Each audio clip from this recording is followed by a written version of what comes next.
যিখিনি আছিলে চফেই কৰি গ'ল। ঘৰত ফটা কানি বুলিবলৈ একো নাইকিয়া। আৰু বেছি দুখ লাগিছে যে এখন যে চৰকাৰ আছিলে, চৰকাৰখনৰ কাম কৰ্মকাণ্ড দেখি পেলাই। হেলিকপ্টাৰ আহিলে, মানুহে ভাবিছিলে কি পানী দিব, খাদ্য দিব। তেওঁলোকে ক'ত খাদ্য দিলে গম নাপাওঁ, কিন্তু আমি লিখিপুখুৰী অঞ্চলত এতিয়ালৈকে পানী এটিবো নাপালোঁ হেলিকপ্টাৰখনৰ পৰা। আৰু ক'ত আমি দিয়া দেখিছোঁ, তেওঁলোকে কুকুৰক দিয়া নিচিনা খাদ্যবিলাক ওপৰৰ পৰা দলিয়াই দিছে।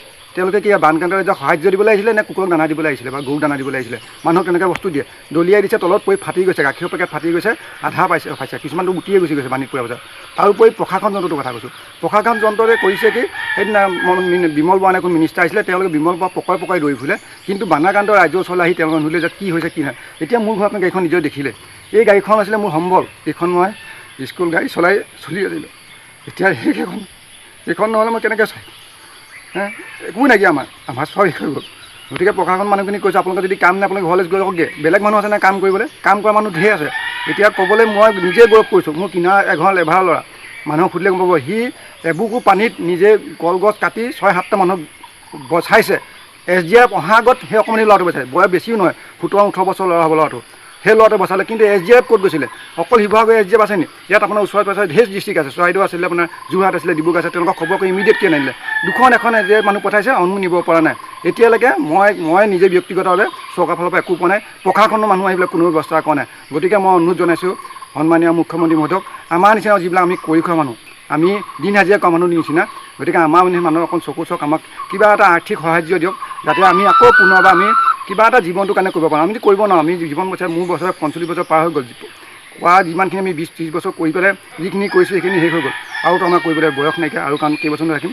গতিকে আমাৰ ল'ৰা ছোৱালী আছে, গতিকে ল'ৰা ছোৱালীকেইটা মুখলৈকে চাই যে আমি কিবা এটা কৰিব পাৰোঁ। গতিকে আমাক চৰকাৰে কিবা এটা সাহাৰ্য দিয়ক। এতিয়া নমস্কাৰ। কিন্তু আমি এতিয়া সেইদিনাখনৰ পৰা পানীত ভুগি আছোঁ, পানীৰ পৰা এআঁঠু পানীত ওলাই আহিছোঁ। আহি গৰু গাই সেইবোৰতো গৈছে, এবুকু পানী সেয়া। তাৰপিছত খাবলৈ যায় বস্তু বিস্কুট চিস্কুট দিছেহি, হেৰি কৰিছে, খুজিলে নিদিয়ে। এই এঘৰৰ এটা টোপোলা বোলে, আমি আছোঁ 10-15টামান মানুহ, কিন্তু দিছে 2 পেকেট বিস্কুট আৰু পানী বটল এটা। কোনে দিছে এইটো?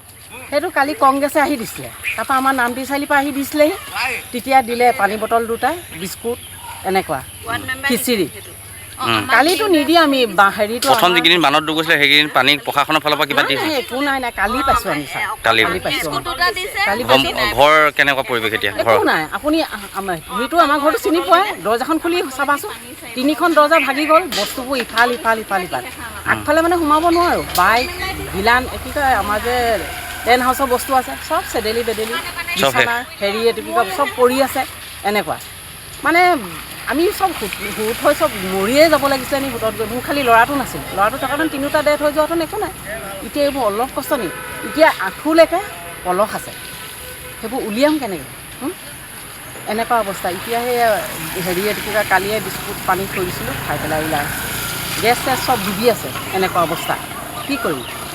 এতিয়া কাপোৰ এই চটৰ ওপৰত যেতিয়া কাপোৰকেইটা মেলিব পাৰিম বুলি এতিয়া এই কাপোৰকেইটা লৈ আহিছোঁ, ধুই দিলে বোলো পিন্ধি। কালি মই ল'ৰাৰ কাপোৰ পিন্ধিছোঁ, এনেকৈ স্পৰ্টিং এটা, এই পজামা এটা। আমি এইবোৰ নিপিন্ধা মানুহ হয় নাই, ওলাই আহি পিন্ধিবলৈ বেয়া লাগিছে।